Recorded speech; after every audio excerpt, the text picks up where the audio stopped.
Baiklah, bismillahirrahmanirrahim. Assalamualaikum warahmatullahi wabarakatuh. Waalaikumsalam. Waalaikumsalam warahmatullahi wabarakatuh. Alhamdulillahillazi hadana li hadza wa ma kunna linahtadiya laula an hadanallah. Asyhadu an la ilaha illallah wahdahu la syarikalah wa asyhadu anna Muhammadan abduhu wa rasuluh allazi la nabiyya ba'dah.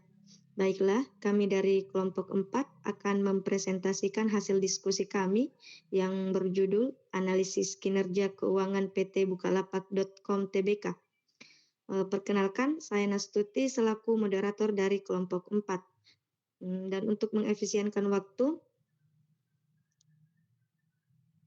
saya persilahkan kepada Saudari Ramadana untuk mempresentasikan hasil diskusi kami. Baik, terima kasih atas kesempatannya.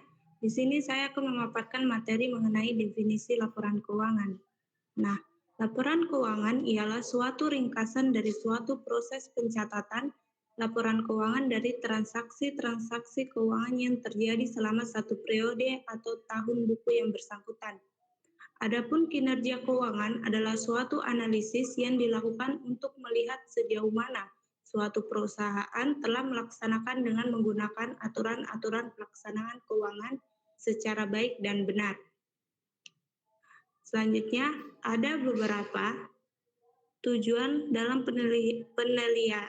penilaian kinerja perusahaan, yaitu ada 4. Yang pertama itu untuk mengetahui tingkat rentabilitas atau profitabilitas. Dengan mengetahui hal ini, maka dapat menunjukkan kemampuan perusahaan untuk menghasilkan laba selama periode tertentu. Selanjutnya, untuk mengetahui tingkat likuiditas. Dengan mengetahui hal ini, dapat menunjukkan kemampuan perusahaan untuk memperoleh kewajiban keuangannya yang harus segera dipenuhi atau kemampuan perusahaan untuk memenuhi keuangannya pada saat ditagih. Selanjutnya yang ketiga itu untuk mengetahui tingkat solvabilitas. Dengan mengetahui hal ini dapat menunjukkan kemampuan perusahaan untuk memenuhi kewajiban keuangannya apabila perusahaan tersebut dilikuidasi, baik kewajiban keuangan jangka pendek maupun jangka panjang. Yang terakhir itu untuk mengetahui tingkat stabilitas usaha. Nah, dengan mengetahui hal ini dapat menunjukkan kemampuan perusahaan untuk melakukan usahanya dengan stabil, yang dapat diukur dengan mempertimbangkan kemampuan perusahaan untuk membayar beban bunga atas hutang-hutangnya, termasuk membayar kembali pokok hutangnya tepat pada waktunya, serta kemampuan membayar dividen secara teratur kepada para pemegang saham tanpa mengalami hambatan atau krisis keuangan. Mungkin itu saja, saya kembalikan ke moderator. Itulah tadi pemaparan dari Saudari Ramadana. Selanjutnya saya persilahkan kepada Saudari Zulfa Aziza untuk memaparkan hasil diskusi kami. Baik, terima kasih atas kesempatan yang diberikan kepada saya. Di sini saya akan menjelaskan tentang perubahan dan pengembangan organisasi di perusahaan digital PT Bukalapak.com Tbk. Pada awal tahun 2025, perusahaan ini mengambil langkah besar dengan menghentikan operasional penjualan produk fisik di platformnya. Langkah ini bukan tanpa alasan, melainkan merupakan strategi untuk mengalihkan fokus bisnis ke sektor produk virtual, termasuk pulsa prabayar dan pasca bayar, paket data, token listrik, pembayaran iuran BPJS, hingga layanan digital seperti streaming musik dan internet.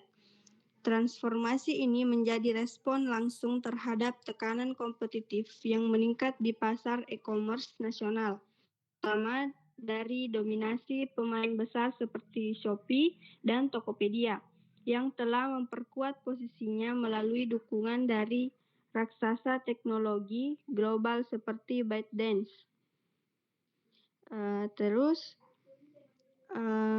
Bukalapak menghentikan penjualan produk fisik dan mengalihkan fokus kepada produk digital seperti pulsa, paket data, token listrik, BPJS, hingga layanan streaming. Tujuannya untuk menyesuaikan dengan perubahan perilaku konsumen dan tekanan kompetitif di industri e-commerce. Terus yang kedua, alasan utama transformasi, Bukalapak menghadapi persaingan ketat dari platform seperti Shopee dan Tokopedia yang didukung oleh perusahaan global. Maka Bukalapak memiliki diferensiasi agar tidak bersaing langsung dalam produk fisik, tapi fokus ke layanan digital yang lebih simpel dan menguntungkan. Yang ketiga, perubahan struktur organisasi. Bukalapak melakukan restrukturisasi organisasi untuk menyesuaikan diri dengan arah bisnis baru. Struktur dibuat lebih ramping, SDM disesuaikan agar lebih efisien dan fokus pengembangan ke produk digital. Adapun dampak internalnya, perubahan ini berdampak pada karyawan dan pelapak produk fisik, tapi perusahaan tetap menunjukkan komitmen sosial dengan memberikan hak dan kompensasi sesuai aturan. Tujuan keuangannya, pada tahun 2024, Bukalapak mengalami kerugian sebanyak 593,23 miliar dengan fokus ke produk digital tanpa logistik. Targetnya yaitu margin keuntungan lebih tinggi, biaya operasional lebih rendah, dan EBITDA positif dalam waktu dekat. Makna strategisnya, informasi ini bukan hanya soal bisnis, tapi juga soal visi jangka panjang. Bukalapak ingin tetap eksis dan relevan dalam ekosistem digital Indonesia yang kompetitif dan cepat berubah. Baik, mungkin itu saja. Saya kembalikan ke moderator. Nah, itulah tadi presentasi dari Saudari Zulfa Aziza. Selanjutnya saya persilakan kepada Saudara Hasan Wahid untuk mempresentasikan hasil diskusi kelompok kami. Baik, terima kasih atas kesempatan yang diberikan. Saya akan melanjutkan pemaparan materi dari Saudari Zulfa Aziza, yaitu laporan keuangan tahun 2023. Pada laporan laba bersih tahun 2023 tercantum laba rugi sebesar 1,1978 triliun. Dan untuk mencari ROA atau return on asset, ROA laba bersih dibagi total aset dikali 100. Laba bersih 2022 sebesar 1.977.593 triliun dibagi 27.464 triliun dikali 100%, yaitu hasilnya 7,21%. Dan untuk mencari ROA, yaitu laba bersih dibagi total ekuitas dikali 100. Laba bersih 2023 sebesar 1.977.593,515 miliar dibagi 20.498,457 triliun dikali 100% sama dengan 7,46 untuk ROE atau return on equity. Artinya laba meningkat dari tahun sebelumnya, di mana pada 2021 Bukalapak mencatat laba bersih sebesar 1.676 triliun menjadi laba 1.978 triliun pada 2022. Ini menunjukkan perbaikan signifikan terhadap profitabilitas. Yang kedua, ROA sebesar 7,21% menandakan bahwa setiap 100 aset yang dimiliki perusahaan menghasilkan laba sekitar 7,21. Ini cukup baik untuk perusahaan teknologi digital. Yang ketiga, ROE sebesar 7,46%, berarti perusahaan memberikan return sebesar 7,46 untuk setiap 100 rupiah modal sendiri yang ditanamkan pemegang saham. Nilai ini bisa dianggap wajar untuk perusahaan dalam fase pertumbuhan. Mungkin itu saja, saya kembalikan kepada moderator.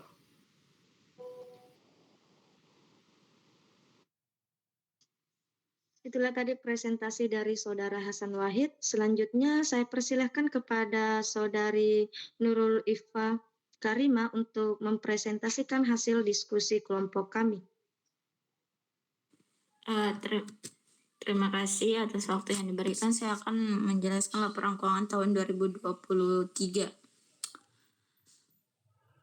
Laba rugi tahun 2023 adalah sekitar 1.343.543.709.000 atau setara dengan rugi sebesar 1,378 triliun. Menghitung ROA-nya dengan rumus laba bersih per total aset dikali 100%, laba bersihnya sekitar 1.377.543.709 rupiah. Total aset per 31 Desember 2023 sebesar 26.124.777.128 rupiah. Maka mendapatkan hasil sebanyak hasil tersebut dikalikan dengan 100% sehingga mendapatkan nilai minus yaitu 5,27%. Return on equity yang menggunakan rumus yaitu laba bersih per total ekuitas dikali 100% dengan total laba bersih 1.377.543.709 rupiah dengan total ekuitas 25.332.748.116 rupiah. ROE-nya dihitung dengan minus 1.377.543.709 rupiah per 25.332.748.116 rupiah dikali 100% sehingga mendapatkan minus 5,44%. Rugi bersih sebesar 1,38 triliun pada tahun 2023 merupakan penurunan signifikan dibanding laba bersih tahun 2022 sebesar 1,98 triliun. ROA negatif yaitu minus 5,27% menunjukkan bahwa perusahaan tidak mampu menghasilkan laba dari aset yang dimiliki. Setiap Rp 100 aset justru menghasilkan rugi sebesar 5,27. ROE negatif minus 5,44% menunjukkan pengurangan nilai investasi pemegang saham yang menjadi indikator penurunan efektivitas penggunaan ekuitas dalam menghasilkan keuntungan. Sekian dari saya kembalikan kepada moderator. Baiklah, itulah tadi presentasi dari Saudari Nurul Ifa Karima. Selanjutnya saya persilahkan kepada Saudari Nasrawati untuk melanjutkan presentasi kelompok kami. Saya persilahkan. Baik, terima kasih atas kesempatannya. Saya akan melanjutkan laporan keuangan pada tahun 2024. Laba rugi bersih pada tahun 2024 sebesar 1.448.463.000.000 atau rugi sebesar 1,548 triliun. Untuk mencari ROA, menggunakan rumus ROA sama dengan laba bersih dibagi total aset kali 100%. Laba bersih 1.048.463.467 rupiah. Total aset akhir 2024 sebesar 24.495 miliar 38.990 rupiah.